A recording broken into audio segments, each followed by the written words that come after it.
The hum of the airplane engines vibrated through my bones as I tried to settle into the narrow economy seat. Even in the climate-controlled cabin, sweat beaded along my hairline, a mixture of anxiety and the lingering Miami heat. My fingers trembled slightly as I checked, for the fourth time, that Jamie's pacifier was within reach in the diaper bag stuffed under the seat in front of me. "Shh, baby boy, we're almost there," I whispered, bouncing my 8-month-old son gently on my lap. His little face was flushed, lower lip quivering with the threat of another crying spell. The elderly woman across the aisle had already shot us 3 disapproving glances, and we hadn't even taken off yet. I couldn't blame her. Who wants to sit near a potentially screaming infant on a 5-hour flight? But what choice did I have? My mother was dying. Actually dying this time, not one of her usual dramatic ploys for attention. And this was likely the last chance for her to meet her grandson. The borrowed money for these tickets sat like a stone in my stomach. 3 months' worth of rent from Lisa, my only friend who still believed in me despite everything. "Pay me back whenever you can," she'd said. But we both knew whenever might be never. A shadow fell across my lap, and I instinctively curled my body over Jamie's. 3 years of single motherhood had taught me to protect first, look second. "Excuse me." The voice was deep, with the faintest accent I couldn't place. Something European, refined yet with a rough edge that made my skin prickle. I looked up, and up, and up.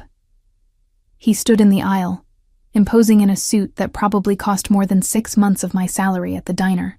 Charcoal gray, perfectly tailored to broad shoulders, no tie, just the hint of a crisp white collar against olive skin. But it was his eyes that froze me in place. Dark as espresso, heavy-lidded, assessing me with cool detachment. "I believe that's my seat," he said, nodding toward the window space beside me. Of course I'd be trapped against this walking GQ cover for 5 hours while struggling with a fussy baby. The universe's sense of humor was particularly cruel today. "Sorry," I mumbled, trying to gather Jamie and my belongings to let him through. My son chose that exact moment to drop his teething ring, which rolled under the seat in front of us. "I've got it." The stranger bent down with unexpected grace for someone his size, retrieving the plastic ring. Instead of handing it back, he pulled out a pristine handkerchief from his pocket and wiped the ring thoroughly before passing it to me, careful not to let our fingers touch. The gesture was both considerate and slightly insulting. Was he afraid of catching something from me? From my baby? "Thank you," I said stiffly, wedging myself against the middle armrest to give him space to pass. He slid into his seat with surprising economy of movement. A subtle scent traveled with him. Not cologne, but something more elemental. Sandalwood, maybe, with notes of leather and something metallic I couldn't identify.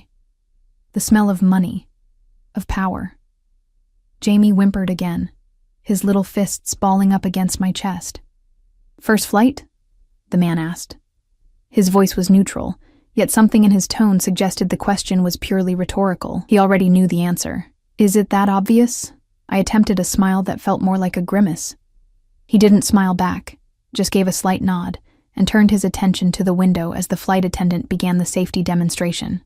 I noticed his hands resting on his thighs, large, with neatly trimmed nails, but the knuckles were slightly misshapen, a fighter's hands, incongruous with the expensive suit and aristocratic profile. The plane began to taxi, and Jamie's whimpers escalated to full-blown wails. The heat of embarrassment flooded my cheeks as I frantically dug through the diaper bag for his bottle. My hands were shaking so badly I nearly dropped it. "May I?" The question startled me. The man was holding out his hand. "What?" "The bottle. You're about to spill it. Let me hold it while you adjust the baby." Surprised, I handed it over, then repositioned Jamie in the crook of my arm. When I looked up, my seatmate was testing the temperature of the formula on his wrist, the motion so practiced it momentarily stunned me. "It's good," he said, passing it back. Our fingers brushed this time, and an unexpected current traveled up my arm. His skin was warm, dry, slightly calloused. Jamie latched onto the bottle immediately, his cries silenced. The relief was so intense I nearly sobbed. "Thank you." Again. The man inclined his head slightly but said nothing more. As the plane lifted off, I felt the pressure change in my ears, and Jamie's eyelids began to droop, the gentle ascent lulling him to sleep. The next hour passed in blessed silence. I managed to transfer Jamie to the baby carrier strapped to my chest, where he continued to sleep, his warm weight both comforting and constricting. My own exhaustion began to catch up with me. 3 nights of double shifts at the diner, followed by packing and panicking about this trip, had left me running on fumes. I tried to fight it, knowing I shouldn't fall asleep with Jamie in the carrier, but my eyelids felt weighted with lead, the gentle drone of the engines, the slight vibration of the cabin, the warmth of my son against my chest. It was all conspiring against my determination to stay awake. My head nodded forward once, twice. The third time, I jerked awake to find it resting against something firm yet yielding. Horror dawned slowly as I realized I'd been leaning against my seatmate's shoulder. "I'm so sorry," I gasped, straightening up so quickly that a pain shot through my neck. "It's fine." His voice was low, measured. "You need the rest more than I need the shoulder space." Before I could formulate a response, a flight attendant appeared at our row. "Can I get you anything to drink?" she asked, her gaze lingering appreciatively on my seatmate. "Water for the lady," he replied, "and I'll take a scotch. Neat." "Of course, sir." Her smile brightened. Right away. I hadn't even been asked what I wanted, but water was exactly what I needed. How did he know? "You don't have to," I began. "It wasn't a question." He cut me off, not unkindly, but firmly enough to silence my protest. The flight attendant returned with our drinks, placing them on our trays with an extra flourish for him.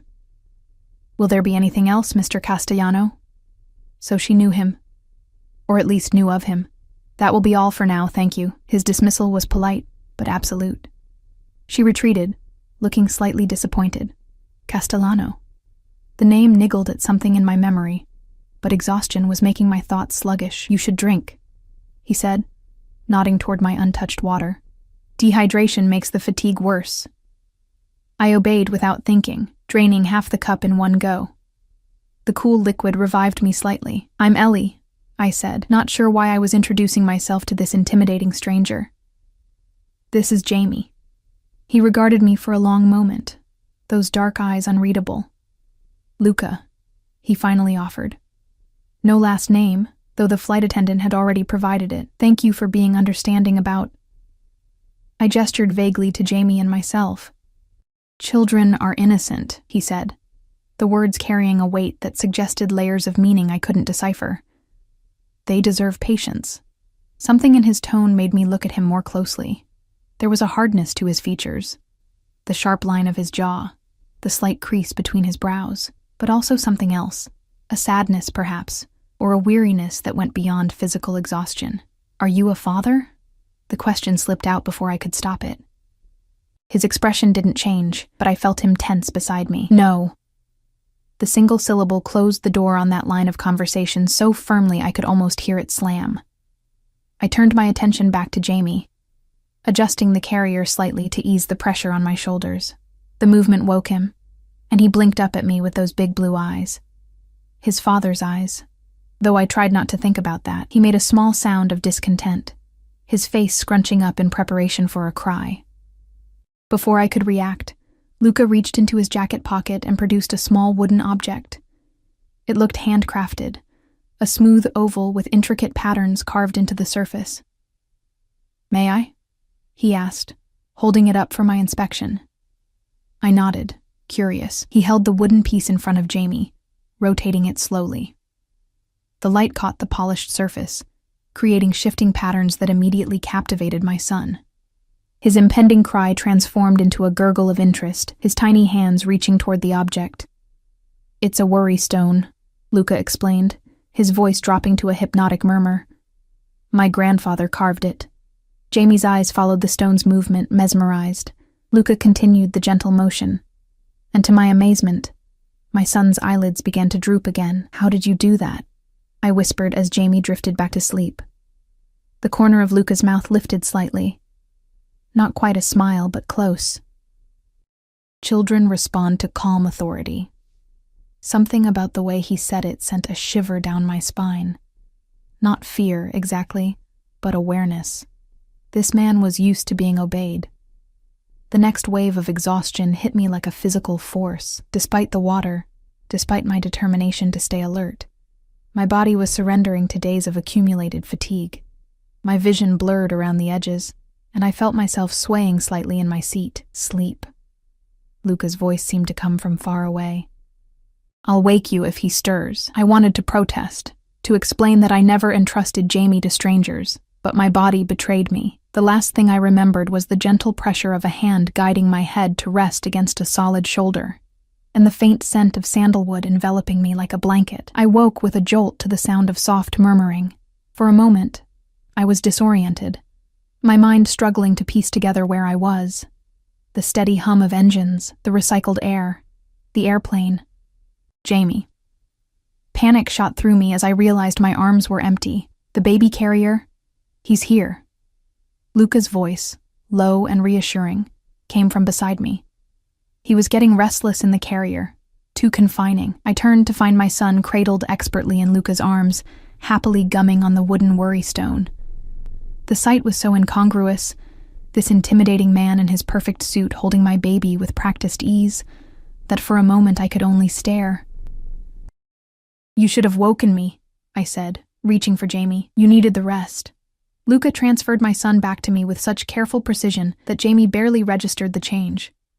"Besides, we've been getting acquainted, haven't we, little one?" The tenderness in his voice when he addressed my son was so unexpected it made my throat tight. Jamie gurgled in response, his eyes bright with recognition as he reached toward Luca. "He likes you," I said, surprised. Jamie was usually wary of strangers, especially men. "Children and animals," Luca replied cryptically. "They see what adults miss." A flight attendant, a different one this time, paused at our row. "We'll be landing in about 30 minutes, Mr. Castellano. Is there anything you or your family need before descent?" Family. The word hung in the air between us. I opened my mouth to correct her, but Luca spoke first. "We're fine, thank you. Perhaps a fresh bottle for our boy?" Our boy. The words hit me like a physical blow. Our boy. Not her son or the baby, but our boy. As if Jamie belonged to both of us, as if we were a unit, a family. The flight attendant nodded and moved on, leaving me frozen in shock beside this stranger who had just casually claimed partial ownership of my child. "Why did you say that?" I whispered, clutching Jamie closer. Luca turned those dark, unreadable eyes on me. "Say what exactly?" "Our boy. You said our boy." "Jamie is my son." "Of course he is." His tone was placating, but something flashed in his eyes, something possessive and determined that made my heart race with an emotion I couldn't name. It was simply easier than correcting her assumption. But there was nothing simple about the way he was looking at Jamie now, as if memorizing every feature of my son's face. Nothing simple about the deliberate way his hand brushed against mine as he reached out to touch Jamie's cheek. "What do you want?" The question came out sharper than I intended, loud enough to make the passenger in front of us turn around briefly. Luca leaned closer, his voice dropping to a murmur meant for my ears alone. "Right now?" "To make sure you and the boy get to your destination safely. After that..." He let the sentence hang unfinished. A promise or a threat. I couldn't tell which. The plane began its descent, the subtle change in pressure making my ears pop. Jamie whimpered at the sensation, and I bounced him gently, trying to soothe him while my mind raced with confusion and the first flickers of fear. Who was this man really? What did he want with us? And why did part of me, some traitorous, lonely part, respond to the possessive heat in his gaze? As the ground rushed up to meet us, I couldn't shake the feeling that I'd made a terrible mistake, that falling asleep on Luca Castellano's shoulder had somehow changed the course of my life irrevocably, that I was now caught in a web I hadn't even seen being spun around me. The wheels touched down with a jolt that seemed to echo through my entire body. I had no idea what awaited us beyond the airport gates, but one thing was becoming terrifyingly clear. Luca Castellano had no intention of letting Jamie and me walk away. Don't forget to subscribe to our channel to find out what happens next in this thrilling story. Hit that notification bell so you won't miss the next part of Ellie and Jamie's journey with the mysterious Luca Castellano. What does he really want with them? Leave your predictions in the comments below. The terminal was a blur of noise and motion as I clutched Jamie to my chest, trying to navigate through the crowd while keeping one eye on Luca Castellano's imposing figure ahead of me. He moved with effortless authority, the sea of travelers parting before him like he commanded some invisible force field. I hadn't asked him to escort us through the airport. In fact, I'd fully intended to mumble a quick thank you and goodbye at the gate, then disappear into the anonymity of the terminal. But somehow, between deplaning and now, Luca had taken control of the situation, and me, with such natural command that I found myself following him without question. "My car is waiting," he stated when we reached the baggage claim area, his tone making it clear this wasn't up for debate. "I'm taking a taxi," I countered, finding my voice at last. Jamie squirmed against me, sensing my tension.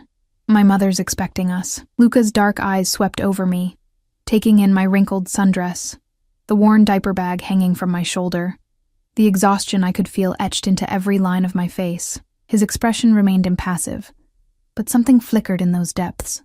Calculation, perhaps. "It's nearly midnight," he said, checking a watch that probably cost more than my annual income. "Your mother lives in Brookhaven, yes?" My blood ran cold. "How do you know that?" The hint of a smile touched his lips, there and gone so quickly I might have imagined it. "You mentioned it during the flight." Had I? The hours on the plane felt dreamlike now, hazy with exhaustion and the strange intimacy that can develop between strangers in transit. Had I really told this man where my mother lived? What else had I revealed in my sleep-deprived state? "A taxi to Brookhaven will cost you at least $80 at this hour," he continued, "and the driver might refuse altogether given the distance. My car is already paid for, and the detour is minimal." Before I could formulate a response, a man appeared at Luca's side, tall, broad-shouldered, with a military short haircut, and eyes that scanned continuously, assessing every passerby as a potential threat. He wore a suit similar to Luca's, though not quite as fine, and stood with his hands clasped in front of him. "Everything is prepared, sir," he said quietly, his gaze flickering briefly to Jamie and me before returning to Luca. "Thank you, Marco." Luca nodded toward the carousel, where luggage was beginning to appear.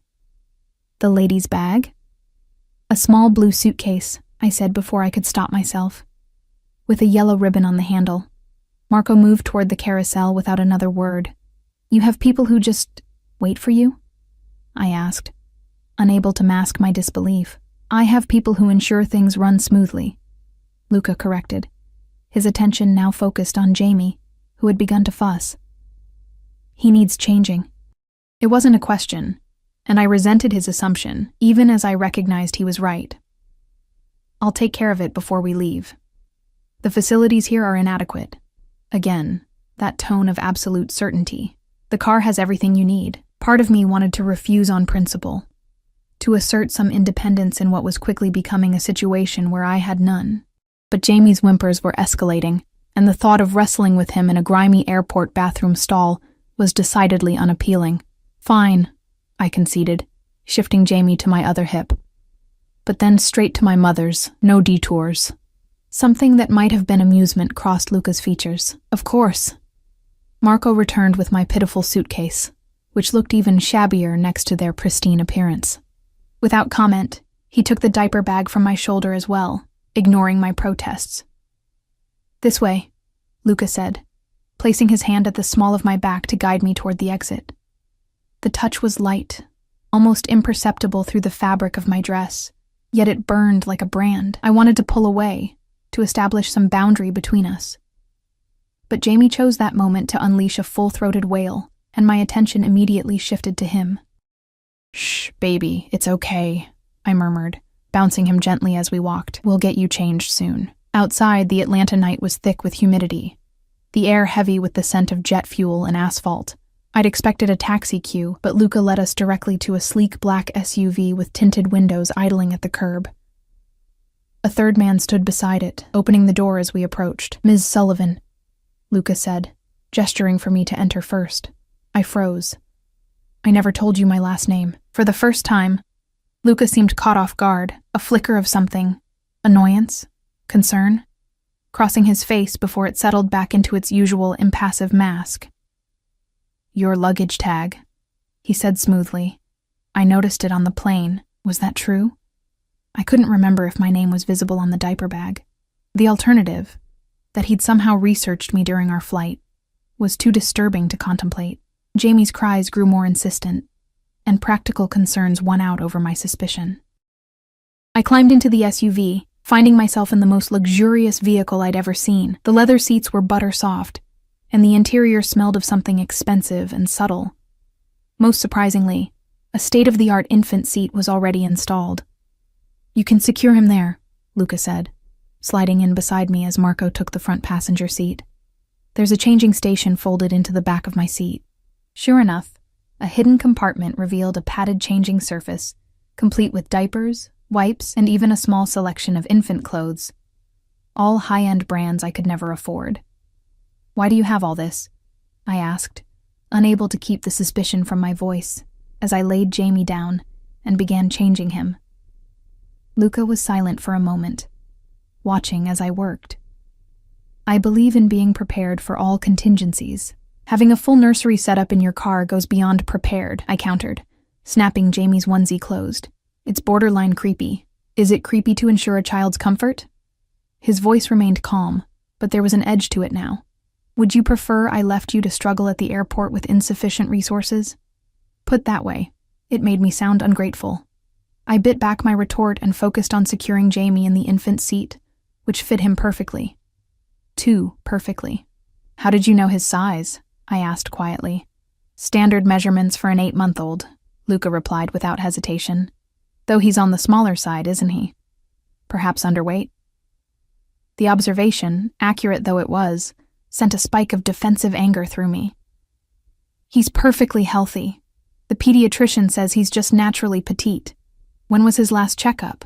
That's none of your business, I snapped, finally reaching the limit of my patience. Look, I appreciate the ride, but I don't know you, and you don't know us. So let's just get to my mother's house and say goodbye, okay? Luca studied me for a long moment, his expression unreadable in the dim interior of the car. Finally, he nodded once and tapped on the partition. The driver pulled smoothly away from the curb. The silence that fell between us was charged with unspoken tensions. Jamie, comfortable in his new seat, had quieted, his eyes growing heavy as the motion of the car lulled him back toward sleep. I stared out the window, watching the airport recede and the highway unfold before us, trying to make sense of the bizarre situation I found myself in. Who travels with a baby seat just in case? Who has staff waiting at midnight to escort a woman they just met? The question that had been nagging at me since the plane returned with new urgency. Who was Luca Castellano? You should rest. Luca's voice broke into my thoughts. It's a 40-minute drive to Brookhaven in this traffic. I'm fine, I said automatically, though exhaustion was indeed weighing on me like a physical burden. Your mother's illness, he said after another stretch of silence. Is it terminal? The question caught me off guard. Had I mentioned that too? The doctors think so. Pancreatic cancer, stage 4. I'm sorry. His voice held genuine sympathy, and for a moment, the hardness in his features softened. Family is everything. Yes, I agreed quietly, surprised by the sentiment from this enigmatic man. It is. And Jamie's father? The question was casual, but I felt the weight of his attention intensify. Is he in the picture? No. My answer was clipped, final. He never was. Luca nodded as if confirming something to himself. His loss. Something in the way he said it, possessive, almost satisfied, sent a shiver down my spine. I turned to look at him directly, gathering my courage. Mr. Castellano, Luca, he corrected. Luca, I conceded. Why are you doing this? The car, the baby supplies, the ride. What do you want from us? His gaze shifted to Jamie, who had finally succumbed to sleep, his long lashes casting shadows on his chubby cheeks. Perhaps I simply recognize something worth protecting when I see it. We don't need protection, don't you? His eyes returned to mine, dark and knowing.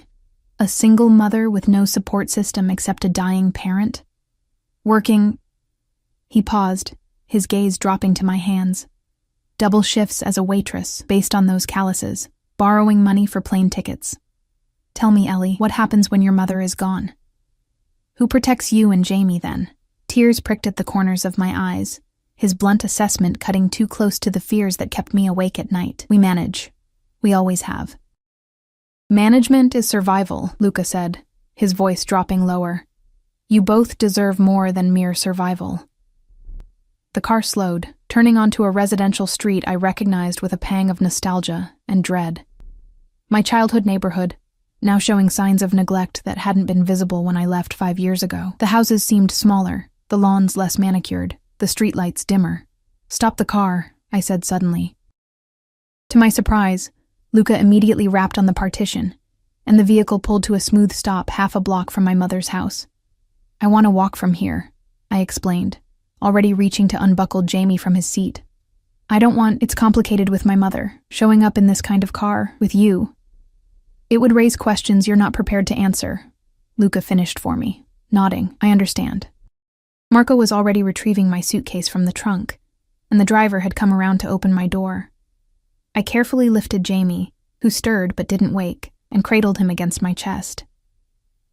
Thank you for the ride, I said awkwardly, stepping out onto the cracked sidewalk. The contrast between the luxury of the SUV and the shabbiness of my surroundings couldn't have been more stark. Luca followed me out, standing too close in the humid night air. It was my pleasure. I should have turned and walked away then. Should have put this strange encounter behind me and focused on the difficult days ahead with my mother. Instead, I found myself asking, "Will you be staying in Atlanta long?" A small smile curved his lips, and for the first time, it reached his eyes, transforming his severe features into something almost approachable, almost. "As long as necessary," he replied cryptically. Then, with deliberate slowness, he reached out and brushed his fingers against Jamie's cheek. "Sleep well, little one." The gesture was tender, proprietary, and deeply unsettling. Before I could react, Luca's hand moved to my face, his thumb lightly tracing the dark circle under my eye. "You too, Ellie," he murmured. "You need your strength." I stepped back, nearly stumbling on the uneven pavement. "Goodbye, Mr. Castellano." His smile widened fractionally at my reversion to formality. "Until next time." "There won't be a next time," I insisted, clutching Jamie closer. Luca merely inclined his head, neither agreeing nor disagreeing, before sliding back into the SUV. The vehicle pulled away with a quiet purr, leaving me standing on the sidewalk with my sleeping son and a terrible sense that I had just escaped something. Or perhaps walked away from something I desperately needed. My mother's house looked exactly as I remembered. A small bungalow with peeling blue paint and uneven front steps. The porch light was on, a beacon in the darkness, but no silhouette appeared in the window. She probably hadn't heard the car. Taking a deep breath, I started up the walkway, each step feeling heavier than the last. I was almost at the porch when the glint of something metallic caught my eye from across the street. A car I hadn't noticed before, dark, nondescript, was parked under a tree. As I watched, the ember of a cigarette glowed briefly, illuminating a familiar face. Marco. Luca's driver was watching the house, watching us. My heart rate spiked, and I quickly climbed the steps, fumbling for the spare key I knew my mother kept under the ceramic frog by the door. As I let myself in, I cast one more glance over my shoulder. The car was still there, a dark sentinel in the night, and suddenly I understood with perfect clarity. Luca Castellano had no intention of letting us go. This wasn't the end of our strange encounter. It was merely the beginning. The door closed behind me with a finality that should have been comforting. Instead, it felt like the sound of a trap snapping shut. "Ellie? Is that you?" My mother's thin voice called from the back bedroom. "Yeah, Mom," I answered, trying to keep my voice steady as I locked the door, knowing even as I did so that it would provide no real protection from the man who had just delivered us home. "It's us. We're here." The weight of Jamie in my arms, the weight of my dying mother's expectations, and now the weight of Luca Castellano's inexplicable interest. It all pressed down on me until I could barely breathe. What had I done? What invisible thread had I tugged on that plane that had led this dangerous man to our door? And why, Despite the fear churning in my stomach, did part of me feel a treacherous relief at the thought that he was still out there, watching over us.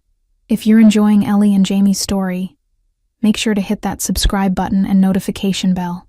What do you think Luca Castellano really wants with this single mom and her baby? Leave your theories in the comments below and stay tuned for the next part of this thrilling journey.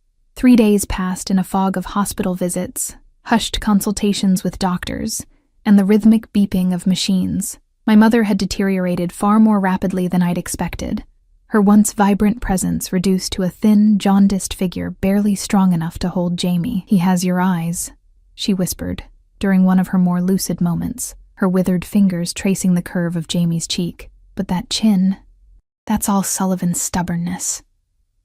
I forced a smile, swallowing the lump in my throat. "The nurses say he's already flirting with them. That's definitely your influence." Her laugh turned into a rattling cough that seemed to shake her entire frame.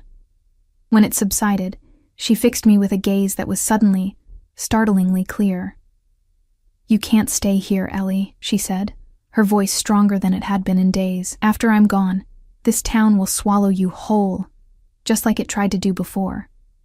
"Mom, don't. Listen to me." Her fingers clutched mine with surprising strength. "You got out once. You made something of yourself." I almost laughed at that. My something was a dingy studio apartment above a laundromat and double shifts at a diner where the manager's wandering hands were considered an occupational hazard. But I bit my tongue. Let her believe I'd escaped the cycle of poverty and disappointment that had defined our family for generations. "Promise me you'll give Jamie better than this," she insisted, her eyes boring into mine. "Promise me you won't come back here to stay." "I promise," I whispered, the words catching in my throat. What choice did I have? There was nothing for us here except memories and debt. She nodded, seemingly satisfied, and closed her eyes. Her breathing evened out, and I knew she'd drifted back to sleep. Or perhaps unconsciousness. The doctors had warned me that the line between the two was blurring more each day. I gently extricated my hand from her grasp and adjusted Jamie in my arms. He'd been remarkably good throughout our hospital visits, as if he somehow sensed the gravity of the situation. Now he gurgled softly, reaching for the colorful tubes and wires that connected my mother to the machines keeping her alive. "Not for you," I murmured, kissing the top of his head. "Never for you." A soft knock at the door made me turn. I expected a nurse or doctor come to check vitals or adjust medication. Instead, I found myself staring into the dark, inscrutable eyes of Luca Castellano. He stood in the doorway, immaculate in another perfectly tailored suit. This one a deep navy that made his olive skin glow in the harsh fluorescent light. In his hands was a modest arrangement of white lilies, their perfume already filling the sterile room. "What are you doing here?" I hissed, instinctively moving to stand between him and my mother's bed. "Paying my respects," he replied, his voice pitched low out of consideration for the sleeping woman. "May I come in?" I wanted to refuse, to send him away, but a strange paralysis had overtaken me. How had he found us? How had he known which hospital, which room? The questions burned in my throat, but before I could voice them, Jamie spotted Luca and let out a delighted squeal, his little arms reaching out toward the imposing figure. Luca's expression softened almost imperceptibly. "Hello, little one. Please leave," I managed, my voice steadier than I felt.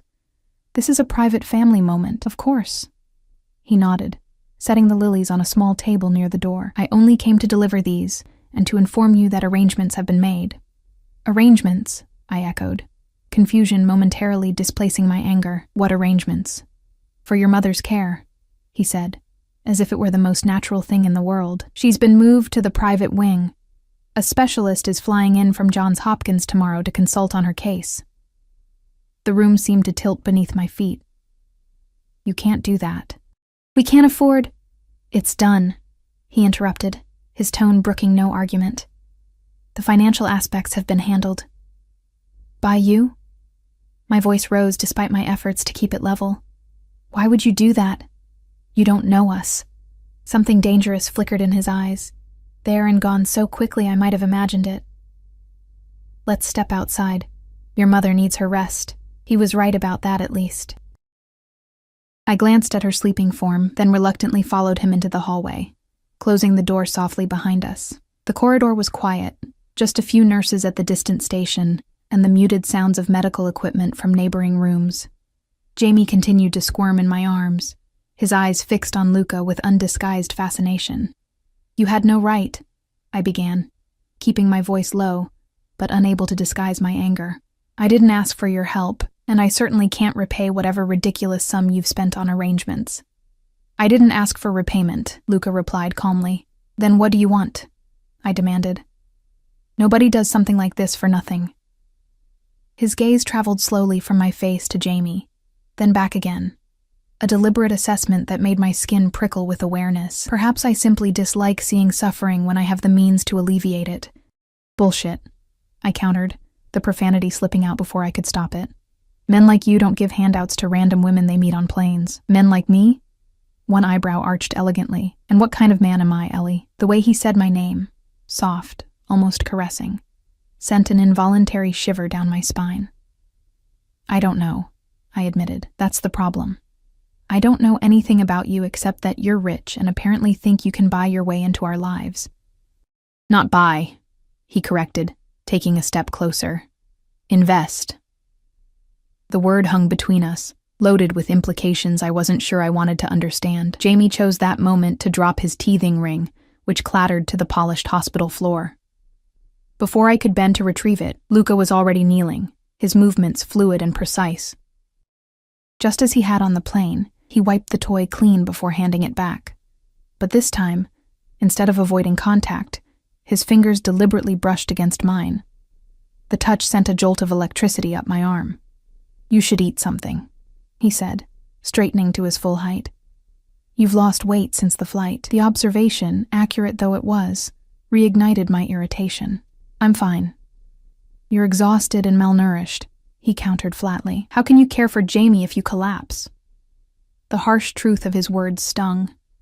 I had been subsisting on vending machine snacks and hospital cafeteria coffee, putting Jamie's needs and my mother's comfort above my own. The headaches and dizziness I'd been experiencing were probably warning signs I'd been ignoring. "There's a car waiting downstairs," Luca continued, seemingly taking my silence as acquiescence.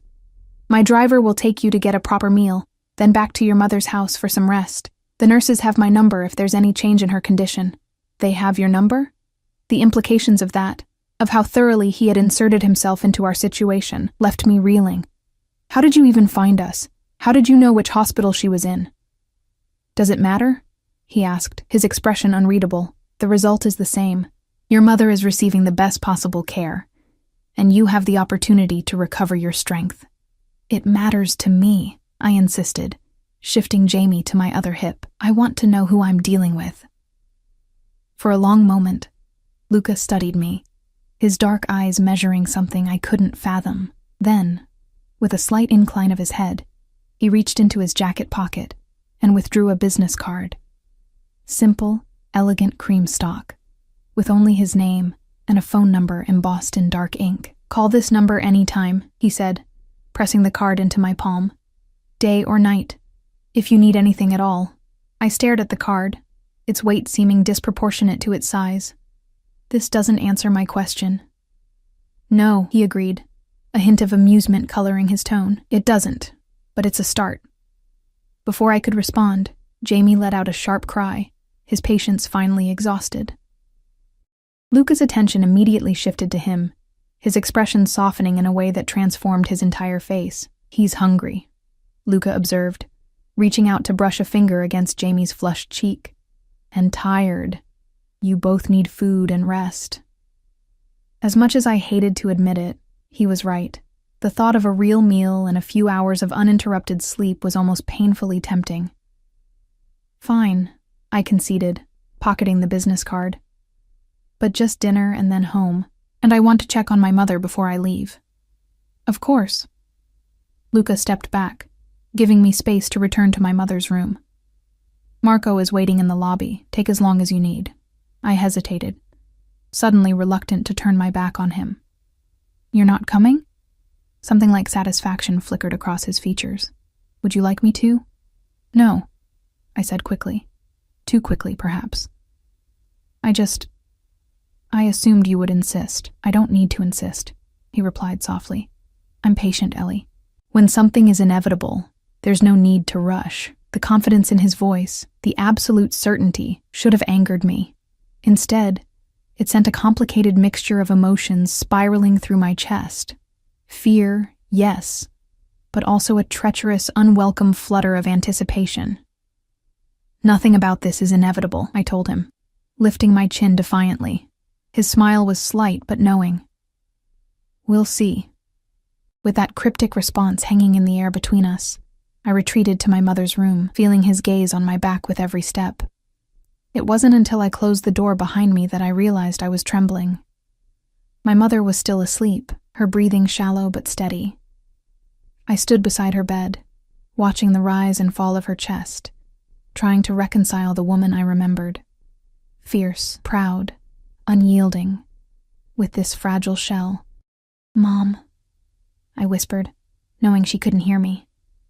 I don't know what to do. I don't know who he is or what he wants. But I'm scared. Not just of him, but of how tempting it is to let someone else carry this weight for a while. Jamie whimpered against my shoulder, his cries growing more insistent. I bounced him gently, torn between his immediate needs and my vigil at my mother's bedside. I have to go, I told her sleeping form, pressing a kiss to her forehead, but I'll be back tomorrow. I promise. As I turned to leave, my gaze fell on the lilies Luca had brought. They seemed to glow in the dim room, their pristine petals a stark contrast to the clinical surroundings.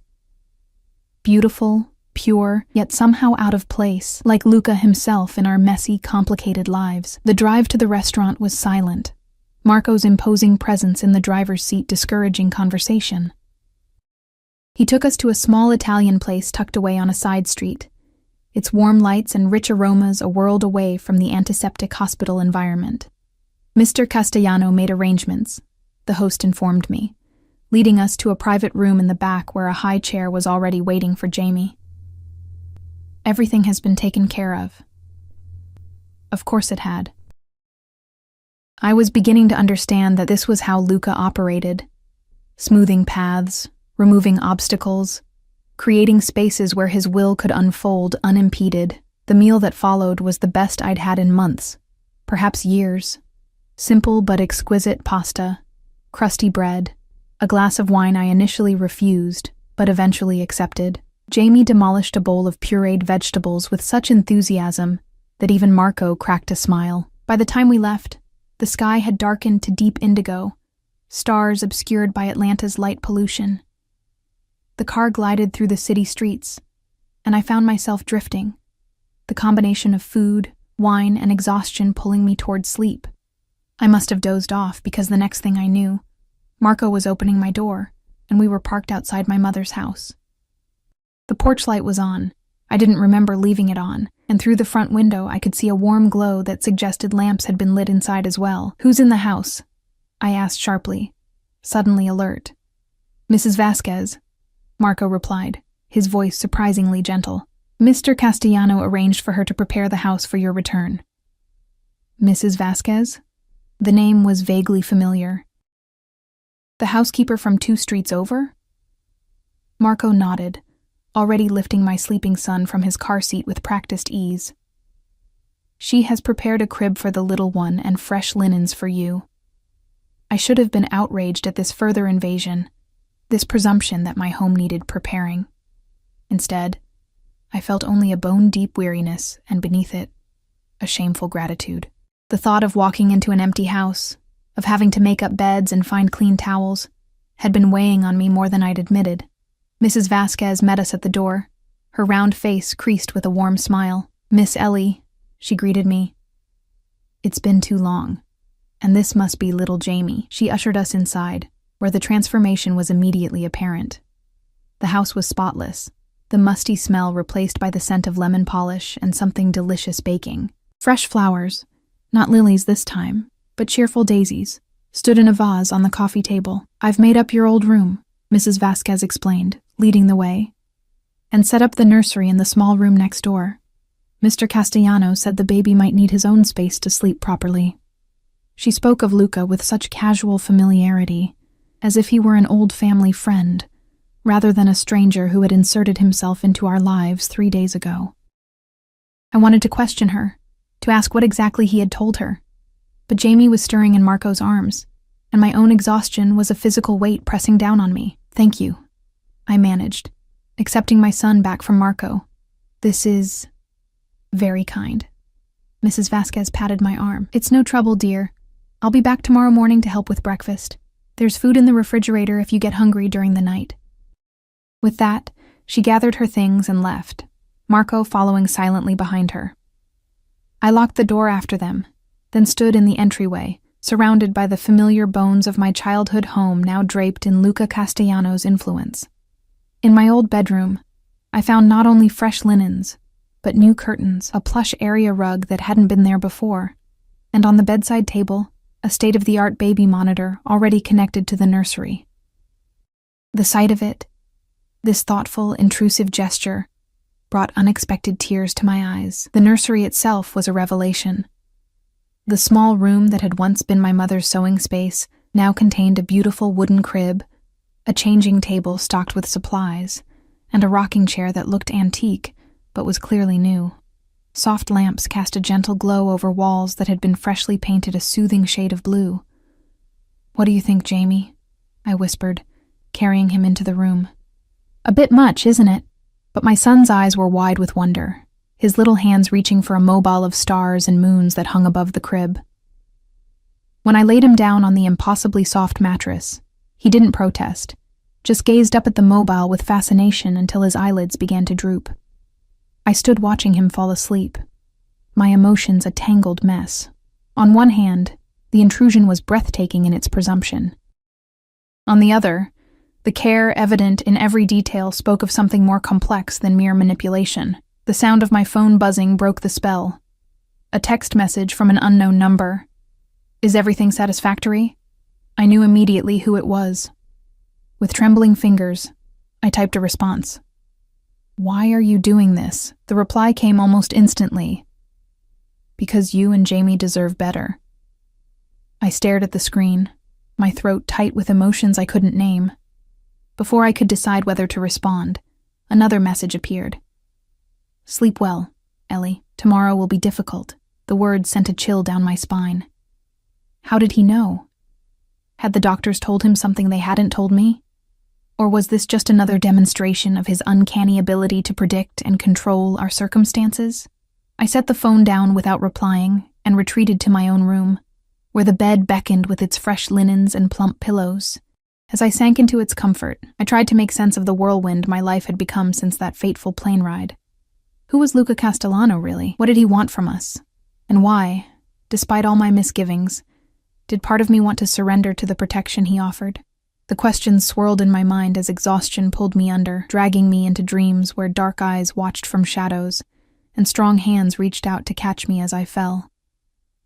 I woke to the sound of Jamie's cries through the baby monitor, and the gray light of dawn filtering through the new curtains. For a disorienting moment, I couldn't remember where I was, the unfamiliar luxury of the bedding confusing my sleep-addled brain. Then it all came rushing back. My mother, the hospital, Luca with his arrangements and his cryptic warnings. Tomorrow will be difficult. I was reaching for my phone to check for missed calls from the hospital when it began to ring in my hand. Unknown number. "Hello?" I answered, my voice rough with sleep and fear. "Miss Sullivan?" A woman's voice, professional, somber. "This is Nurse Jimenez from Atlanta Memorial. I'm calling about your mother." The world seemed to narrow, the edges of my vision darkening as she continued speaking.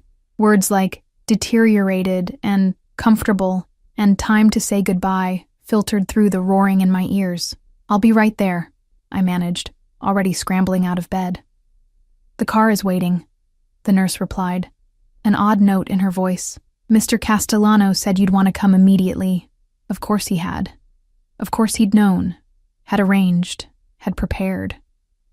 I hung up without responding and rushed to the nursery, where Jamie's cries had escalated to full-throated wails. As I lifted him from the crib, I caught sight of the street through the window.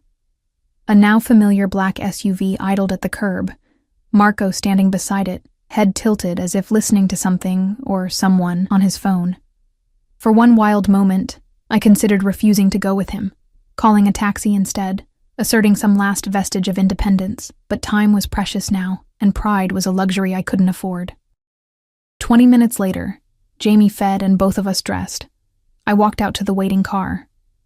Marco opened the door without a word, his face impassive but his eyes holding something that might have been sympathy. I expected to find Luca inside, but the car was empty, save for the driver. Strangely, his absence felt more significant than his presence would have been, a space deliberately left unfilled, a courtesy I hadn't anticipated.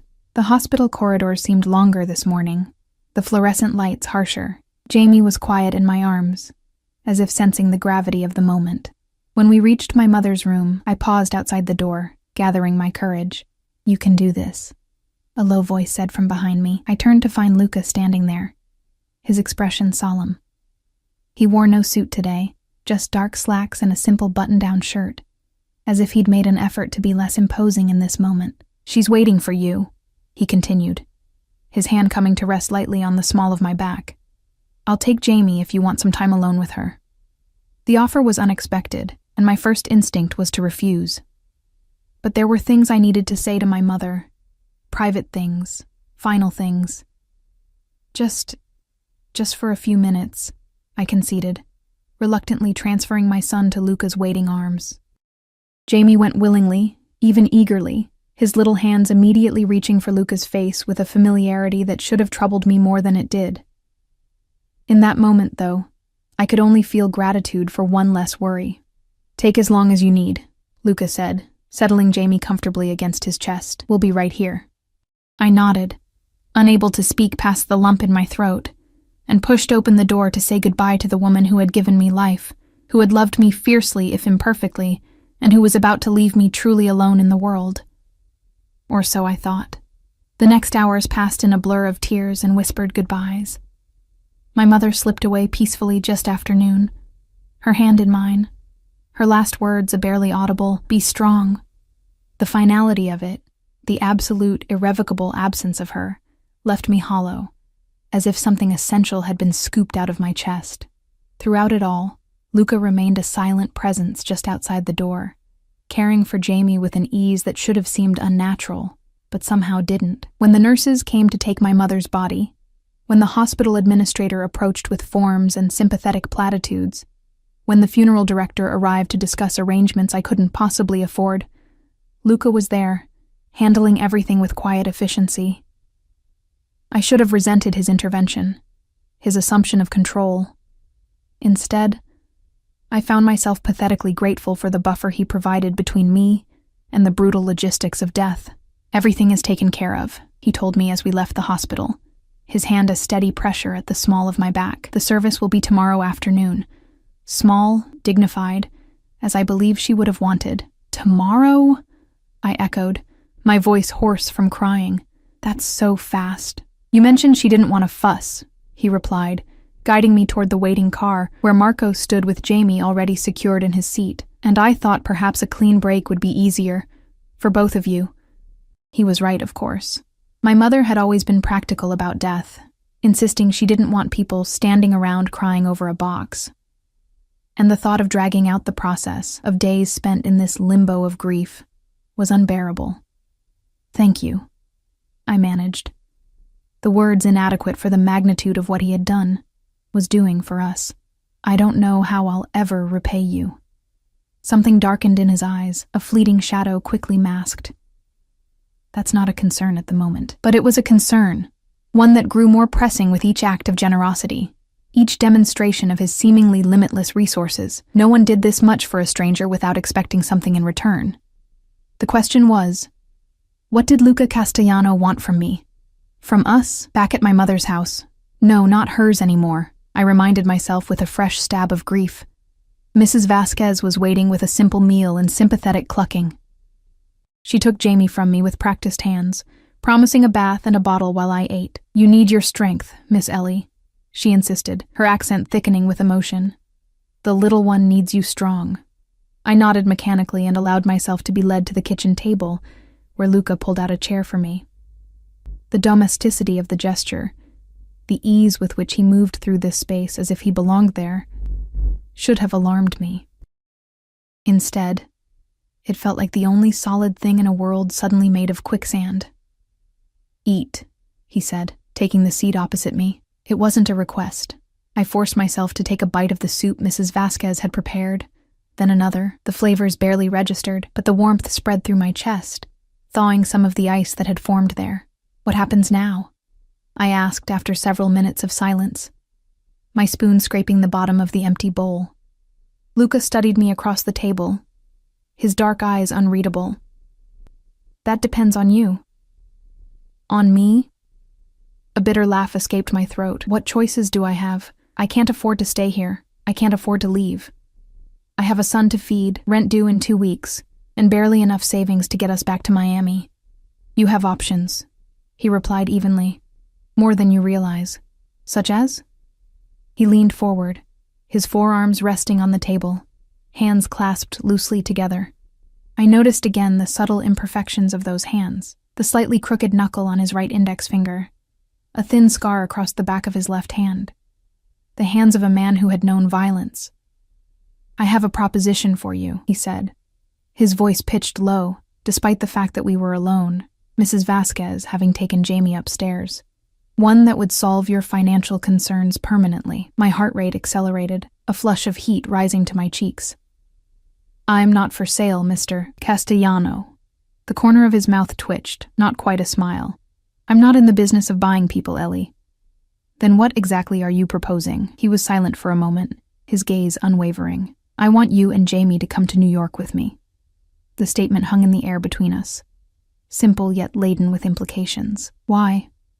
I managed, my voice barely above a whisper. "Because I can provide for you both," he replied, as if it were the most natural thing in the world. "A home, security, opportunities you couldn't otherwise access. In exchange for what?" His expression softened fractionally. "Your company, your presence in my home, the chance to watch Jamie grow. You want us as, what, live-in companions?" The idea was absurd, like something from a Victorian novel. "I want you as family," he corrected, the words striking me like physical blows. "Jamie is my son. You as—" "Stop!" I cut him off, pushing back from the table. "This is insane. You don't know us. We met 3 days ago on a plane. And in those 3 days, I've learned enough," he countered, remaining seated even as I stood. "I've watched how you care for your son, how you tended to your mother, how you carry the weight of responsibility without complaint. I've seen your strength, your vulnerability, your fierce protection of those you love. That's not enough to—" "It's enough for me," he interrupted, his voice taking on an edge I hadn't heard before. "I know what I want, Ellie. I always have. And you always get what you want," I challenged, anger beginning to burn through the fog of grief. A smile then, cold and certain. "Yes." The single syllable sent a shiver down my spine. In that moment, I glimpsed something beneath the polished exterior, something primal and unyielding. "Why me?" I asked, genuinely bewildered. "Why Jamie?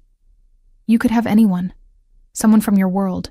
Someone who fits—" "I don't want anyone," he cut in. "I want you. Both of you." "But why?" He rose then, his movement fluid and controlled as he circled the table to stand before me.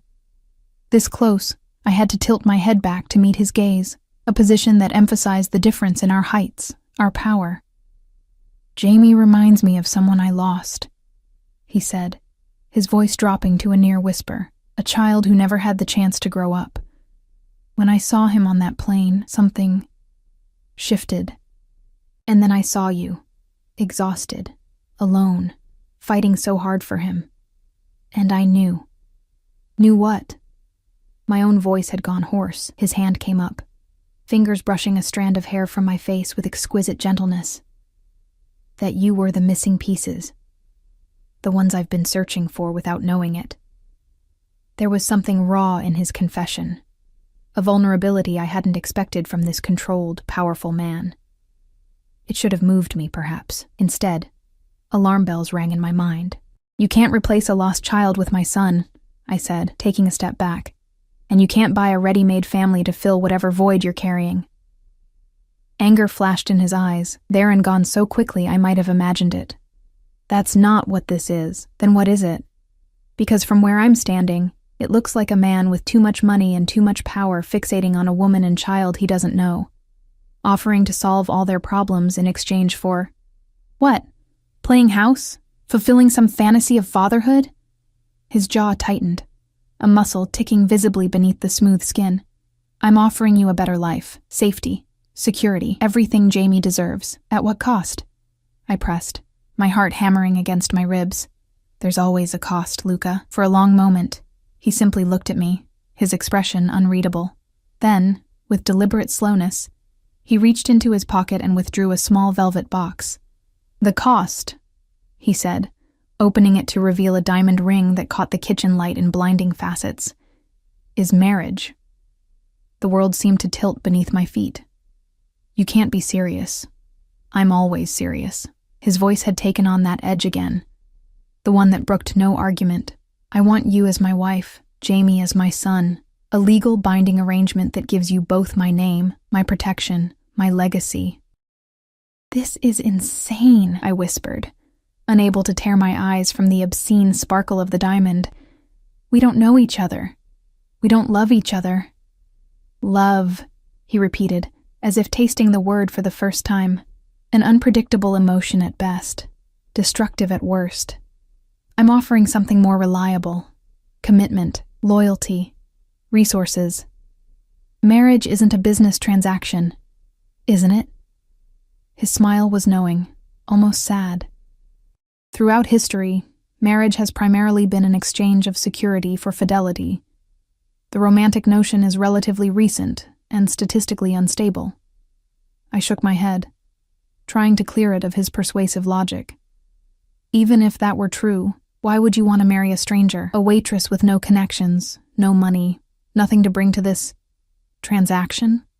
His expression softened then, the hardness in his eyes giving way to something that might have been tenderness. You bring yourself, Ellie, your strength, your heart, the way you love your son with such fierce devotion. These are rare qualities, worth more than any fortune or connection. The sincerity in his voice was disarming, making it harder to dismiss his proposal as the ravings of a madman or the calculated move of a predator. There was something else at work here, something I couldn't quite grasp. And if I refuse? I asked, my voice barely audible. His expression didn't change, but something in his posture shifted, a subtle coiling of potential energy. Then I will respect your decision. The funeral expenses, your mother's medical bills, they remain paid. You return to Miami, to your life, and we part ways. It sounded reasonable, civilized. So why did a chill run down my spine? Just like that? I pressed, suspicious. You'd walk away? I would step back. He corrected carefully, but I would watch over you both from a distance. Ensure you never truly wanted for anything essential. That's stalking, I stammered, backing away until I felt the kitchen counter against my spine. He followed, closing the distance between us with 2 measured steps. That's protection. The world is a dangerous place, Ellie, especially for a beautiful woman and her fatherless son. The implied threat, or was it a warning, hung in the air between us. Before I could respond, the sound of Jamie's laughter floated down from upstairs, followed by Mrs. Vasquez's gentle cooing. He needs a father, Luca said softly, his gaze drifting toward the ceiling. A man to guide him, protect him, show him how to navigate a world that will not always be kind. And you think that should be you? I asked, genuine confusion coloring my tone. A man I know nothing about? His attention returned to me, sharp and focused. What do you want to know? The question caught me off guard. I'd expected evasion, not an invitation. Everything. Who you are, what you do, where your money comes from, why you can afford to throw around thousands of dollars on strangers. For a moment, I thought he might refuse, might retreat behind the wall of cool control he typically maintained. Instead, he nodded once, decisively. My name is Luca Alessandro Castellano. I was born in Sicily, raised in New York. My father built an empire importing olive oil, wine, and certain other commodities that circumvented taxation. When he died, I inherited his business, his connections, and his enemies. The clinical way he delivered this information, devoid of emotion or embellishment, made it all the more chilling. You're in the Mafia, I said, the realization settling like ice in my veins. That's an oversimplification, he replied, neither confirming nor denying. I manage extensive legitimate business interests across multiple industries. I also maintain certain traditional associations that operate outside conventional legal frameworks. A laugh bubbled up from my chest, slightly hysterical. That's a very fancy way of saying yes. His expression remained impassive. The distinction matters, Ellie. What I'm offering you and Jamie is a life within the legitimate sphere of my world. The protection of my name without the complications of my other activities. You can't separate those things, I argued, finding my voice again. If you're who I think you are, danger follows you. Enemies, as you said, police attention, violence. All managed with the utmost discretion, he countered smoothly. My wife and child would be untouchable, sacred. This is understood by everyone in my world. Until it isn't, I whispered. Images from crime movies and news headlines flashing through my mind, until someone decides to hurt you through them. A darkness passed over his features, something ancient and terrible. Anyone who tried would not live long enough to regret it. The quiet certainty in his voice should have terrified me. Instead, I felt a treacherous shiver of something else. Protection, security, the primal comfort of a predator who hunts on your behalf rather than for you. This is crazy, I said, more to myself than to him. I can't marry a man I just met, a man involved in whatever you're involved in. It's insane. Is it? He asked, his voice gentle now. More insane than returning to a life of struggle and uncertainty? More insane than denying Jamie the opportunities my name and resources would provide? Don't use my son to manipulate me, I snapped, anger flaring. I'm simply stating facts, Luca replied, undeterred. Your options are limited. Your prospects in Miami are bleak. Your debts are mounting. Jamie deserves better than a life of constant struggle. Each word struck like a physical blow, because each word was true. My life in Miami was a daily battle against poverty, against predatory men, against a system designed to keep people like me trapped in cycles of debt and desperation. I don't love you, I said finally, clinging to the most obvious objection. Not yet, he conceded with surprising humility. But respect can grow into affection, and affection into deeper attachment. I'm not asking for your heart, Ellie, just your presence, your loyalty, and the chance to be a father to Jamie. And if it doesn't work, if I'm miserable, if Jamie is unhappy, then arrangements can be made, he said after a slight hesitation. Financial provisions that would ensure neither of you ever wanted for anything, even if we parted ways. It was all so reasonable, so carefully considered. He had an answer for everything, a solution for every problem. Except the fundamental wrongness of marrying a virtual stranger with connections to organized crime. I need time, I said, my voice steadier than I felt. Time to think, to process all of this. My mother just died, Luca. I can't make life-altering decisions right now. He studied me for a long moment, then nodded once, decisively. The funeral is tomorrow. After that, I'll give you 3 days. Then I need your answer. 3 days isn't enough. It has to be. He interrupted, his tone final. My business requires my return to New York. I can delay only so long. The ring box still lay open on the counter between us, the diamond catching light even in the shadows. Luca reached for it, closed it with a soft snap, and slipped it back into his pocket. When you're ready, he said, the words heavy with meaning. Upstairs, Jamie began to cry, his hungry wail cutting through the tension like a knife. Mrs. Vasquez called down that he needed feeding, her voice apologetic. Go, Luca said, stepping back to give me space. He needs you. I moved past him, grateful for the excuse to escape the intensity of his presence, the weight of his proposal. At the base of the stairs, I paused, turning back to find him watching me with that same inscrutable expression. "Why me?" I asked again, needing to understand. "Of all the women in the world, why choose someone like me?" Something shifted in his gaze, a softening that transformed his entire face. "Because when you fell asleep on my shoulder, trusting me with your vulnerability, something broke open inside me.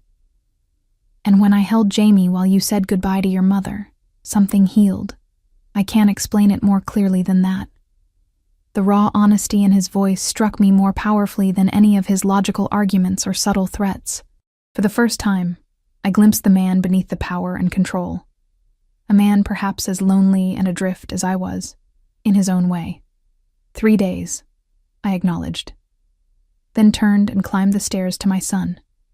My mind a whirlwind of fear, grief, and a treacherous, forbidden hope. The funeral passed in a haze of tears and whispered condolences from neighbors and distant relatives I barely remembered. Through it all, Luca remained a solid presence at my side, his hand at the small of my back guiding me, supporting me when my knees threatened to buckle beneath the weight of finality. Jamie, dressed in a tiny black suit I'd never seen before, was passed from arms to arms, cooed over and bounced, oblivious to the significance of the day. Whenever his little face scrunched up in distress, Luca would appear as if summoned, taking him with those surprisingly gentle hands, soothing him with murmured words in Italian that seemed to work like magic. It was during the reception afterward, watching Luca move through the crowd with my son in his arms, that the reality of his proposal truly hit me. This could be our future, Jamie growing up with this powerful, dangerous man as his father. Learning from him, being shaped by him, protected by him.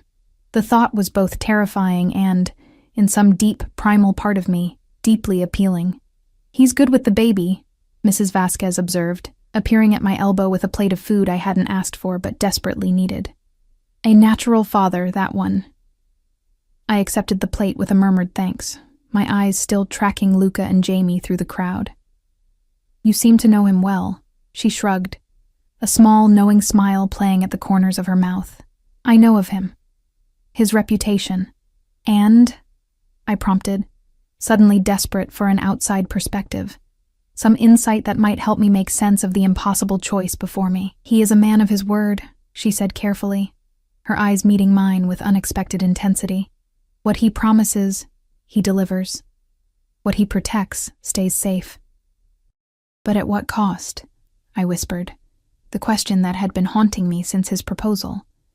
Mrs. Vasquez's expression grew solemn. "There is always a cost to security, Nina. The question is whether the price is one you can live with." With that cryptic statement, she moved away, leaving me alone with my thoughts and the weight of the decision looming before me. The next 3 days passed in a strange, suspended state. Luca maintained a respectful distance, appearing only briefly each morning and evening to check on us, to ensure we had everything we needed. The rest of the time, Marco's silent, watchful presence outside the house reminded me that we were never truly alone, never unwatched. I spent those days in a fever of research, using my mother's ancient computer to search for any information about Luca Castellano. The results were both revealing and frustratingly opaque. There were mentions of his legitimate businesses: import, export, real estate, a chain of high-end restaurants, but nothing concrete linking him to criminal activities. Just whispers, implications, the shadow of something darker beneath the surface of respectability. On the 3rd day, as the sun began to set, painting the small living room in shades of amber and gold, I heard the now familiar sound of the SUV pulling up outside. My heart rate accelerated, my palms suddenly slick with sweat. Jamie, playing on a blanket at my feet, looked up at the sound, his little face brightening with recognition. Even my baby knew who had arrived. The knock came, 3 precise taps that seemed to echo through my entire body. When I opened the door, Luca stood on the threshold, more formally dressed than he had been in days, back in one of his impeccable suits. In his hand was a small velvet box, not the one from before, but similar. "May I come in?" he asked, his voice carefully neutral. I stepped back, allowing him entry. watching as his gaze immediately sought and found Jamie on the floor. Something in his expression softened, just for a moment, before returning to its usual controlled mask when he looked back at me. "You've made your decision," he stated rather than asked. I nodded, my throat suddenly dry. "I have conditions." A slight lift of his eyebrow was the only indication of surprise. "I'm listening." "Jamie comes first," I began, the words I'd rehearsed for hours tumbling out. "His safety, his happiness, his future, all of it takes priority over everything else." "Of course," Luca agreed without hesitation. "I want my own bank account," I continued, forcing myself to meet his gaze. "Money that's mine, that I control, enough that I could leave if things don't work out." A flash of something, anger, respect, crossed his features before he nodded once. "Reasonable." "What else?" "No lies," I said, the words catching slightly in my throat. "I don't expect to know everything about your business. But what you do tell me has to be the truth." This condition seemed to give him pause. He considered it for a long moment before responding. "I will never lie to you, Ellie. There may be things I cannot share, but what I do share will be truth." I took a deep breath, steeling myself for the most difficult condition. "And I won't share your bed. Not unless I choose to. Not until there's something real between us." The silence that followed was deafening. Luca's expression revealed nothing, but I could sense the tension radiating from him, the careful control he was exerting. "You ask for a marriage in name only?" he finally asked, his voice deceptively soft. "For now," I clarified, heart pounding. "I'm not saying never. I'm saying not yet. Not until I know you. Not until I trust you." He studied me for what felt like an eternity, his dark eyes unreadable. Then, to my surprise, he smiled, a genuine smile that transformed his severe features into something almost boyish. "You continue to surprise me, Ellie Sullivan," he said, a note of admiration in his voice. "Most women in your position would not have the courage to set terms. Is that a yes or a no?" I pressed, unwilling to be distracted by compliments. "It's a yes," he replied simply, "to all your conditions." Relief flooded through me, followed immediately by a wave of panic. Had I really just agreed to marry this man? This dangerous, powerful stranger who had swept into our lives like a force of nature? As if sensing my sudden doubt, Luca crossed the room to where Jamie played, kneeling down beside him with a grace that belied his size. My son looked up, face breaking into a delighted smile as he reached for Luca with complete trust. "Hello, little one," Luca murmured, lifting Jamie with practiced ease. "It seems we're to be family after all." The sight of them together, Jamie's tiny hand patting Luca's cheek, Luca's expression of naked adoration, made my chest tight with emotions I couldn't name. This was why I was saying yes, not for the security, not for the money, but for this. The chance to give my son a father who looked at him like he was the center of the universe. "When?" I asked, my voice barely above a whisper. Luca turned to me. Jamie settled comfortably in his arms. "We leave for New York tomorrow. The ceremony can be as soon as we arrive, or we can wait a few weeks if you prefer. Either way, I'd like Jamie to carry my name as soon as possible." The speed of it all made my head spin. "Tomorrow? But there's so much to do, to pack." "It's handled," he interrupted gently. "Mrs. Vasquez has been helping prepare your things. Whatever you need in New York that isn't already packed, we can purchase there." Of course he had already arranged everything, confident in my eventual acquiescence. I should have been angry at the presumption, but I was too exhausted, too overwhelmed by the rapid changes in my life to summon the emotion. Luca approached me then, Jamie still in his arms, and with his free hand, he withdrew the small velvet box I'd noticed earlier. "This is for you," he said, opening it to reveal not a ring, but a delicate gold necklace with a small key pendant, inset with tiny diamonds. "The ring will come later, when we make our vows. This is a promise, from me to you." "A key?" I asked, confused by the symbolism. "To my home," he explained, his voice low and intimate. "To my world, to everything I possess. What's mine will be yours, Ellie, and what's yours?" His gaze dropped meaningfully to Jamie.